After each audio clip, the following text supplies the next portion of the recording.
अस्सलामुअलैकुम नाज़रीन अकराम, पिछले 3 महीनों से पंजाब हुकूमत ने मस्जिद रहमत आलमीन को सील किया हुआ है और वहाँ पर नमाज भी अदा नहीं हो रही। तो मस्जिद के केस के हवाले से कल अदालत में समाअत हुई है और उसी के मुतालिक एक बड़ी अपडेट सामने आई है। यहाँ पर अहम बात यह है कि जब चंद दिन पहले मुफ्ती मुनीब रहमान साहब ने हुकूमती वज़रा के साथ मुलाकात की थी, तो उसके बाद ये खबरें सामने आई थी कि रमज़ान से पहले मस्जिद को खोल दिया जाएगा। तो नाज़रीन कराम, कल जब इस केस की समाअत हुई तो वहाँ पर जज साहब ने इदारों पर बरहमी का इजहार किया।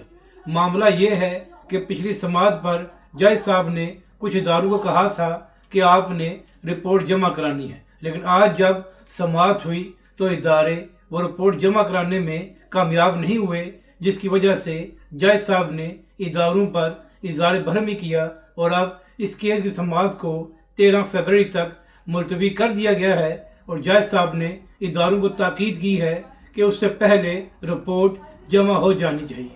तो इस सारे मामले पर तहरीक लब्बैक पाकिस्तान का मौक़िफ़ ये है और तहरीक लब्बैक पाकिस्तान के वकला पर उम्मीद हैं कि इंशाअल्लाह रमज़ान से पहले मस्जिद को खोल दिया जाएगा।